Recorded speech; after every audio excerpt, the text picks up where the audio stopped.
خاصة بمقتل الإمام الحسين رضي الله عنه، لكنها ثارات ترفع لأجل أن ينشر ما ينشر من تعظيم الأشخاص، ولأجل أن ترفع المشاهد على القبور، ولأجل أن يغير دين الإسلام.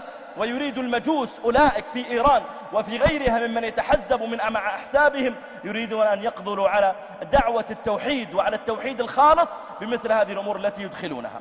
ما صح أن السبايا قدن بإهانة، ولا صح أن السماء أمطرت دما، ولا صح أن الإبل التي أخذت من أصحاب الحسين بعد مقتله رضي الله تعالى عنه واستشهاده ما صح أنها تحولت إلى دماء عند نحرها، ولا صح أن اللحم الذي طبخ قد تحول إلى علقم ومر، ولا صح أنهم ما رفعوا حجرا إلا ووجدوا الدم تحته، ولم يصح أن الملائكة تبكي في يوم عاشوراء كل سنة وتطالب بأخذ الثأر للحسين. كل هذا كذب ولا يصح، والعجب ممن يصدق مثل ذلك ويريد أن يزرع الفرقة والشقاق بين المسلمين بمثل ذلك. والنبي عليه الصلاة والسلام يقول فيما رواه مسلم: ليس منا من لطم الخدود وشق الجيوب. ويقول عليه الصلاة والسلام: النائحة إذا لم تتب قبل موتها تقام يوم القيامة عليها درع من جرب وسربال من قطران. فلا يجوز النياحة ولا التطبير ولا اللطم على الحسين رضي الله عنه ولا على غيره. يا أخي قد قتل من قتل من الأنبياء، ولم يذكر أن أحدا من الصحابة أو من بعده من الصالحين لطم أو شق جيبا عليهم. قتل علي رضي الله تعالى عنه وهو خير من الإمام الحسين، ومع ذلك قتل في المسجد في فجر يوم جمعة في 17 من رمضان، ومع ذلك لم يلطم أحد عليه خدا ولم يشق جيبا.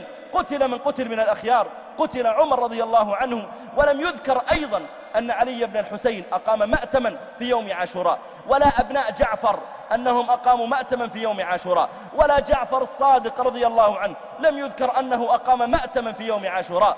فتعجب لأمثال هؤلاء المبتدعة الذين يستحسنون الشيء من عند تلقاء أنفسهم، وإن الشياطين ليوحون إلى أوليائهم ويوسوس إليهم الشيطان بها الوساوس فيصدقون أنها من الدين ويثورون لأجل ذلك.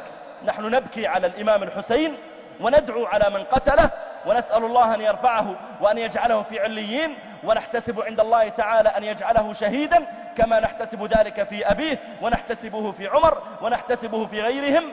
لكن لا يجوز أن نتعامل مع هذه المصيبة بشق الجيب ولطم الخد أو بالدعوة إلى إثارة النزعات والحروب مع المسلمين لأجل أن نثير أشياء قد مضت، ونعلم أن الله تعالى قال جل وعلا: وقفوهم إنهم مسؤولون، وأن الله تعالى سيجمع هؤلاء جميعا. هذا أيها الأفاضل حقيقة ما وقع للحسين رضي الله تعالى عنه، وهو المنهج الشرعي في التعامل مع هذه القضية أو مع المصائب جميعا. نسأل الله تعالى أن يرحم الإمام الحسين، وأن يعلي نزله، وأن يرفع قدره، وأن يجعله ربنا جل وعلا في عليين، وأن يحاسب الله تعالى من قاموا بظلمه أو بقتله. ونسأل الله تعالى أن يهدي جميع من ينتسب إلى قبلة الإسلام. أسأل الله أن يهدي جميع الشيعة، أسأل الله أن يهديهم إلى الحق وإلى الخير، وأن يوفق قلوبهم إلى التوحيد، وأن يعيذهم من الأهواء ومن البدع، وأن يجعلنا نحن والشيعة على صراط مستقيم نتبع كتاب ربنا وسنة نبينا صلى الله عليه وآله وسلم. اللهم ربنا آتنا في الدنيا حسنة وفي الآخرة حسنة وقنا عذاب النار. اللهم صل على محمد وعلى آل محمد كما صليت على إبراهيم وعلى آل إبراهيم، وبارك على محمد وعلى آل محمد كما باركت على إبراهيم وعلى آل إبراهيم إنك حميد مجيد. سبحان ربك رب العزة عما يصفون، سلام على المرسلين، الحمد لله رب العالمين. تعالوا اليوم أيها الأفاضل ننظر من قتل الحسين. يا لثارات الحسين، الصحابي الشهيد سيدنا الحسين بن علي رضي الله تعالى عنه. يا لثارات الحسين، أنتم أحفاد من قتله. تعالوا اليوم نقف على القصة باختصار.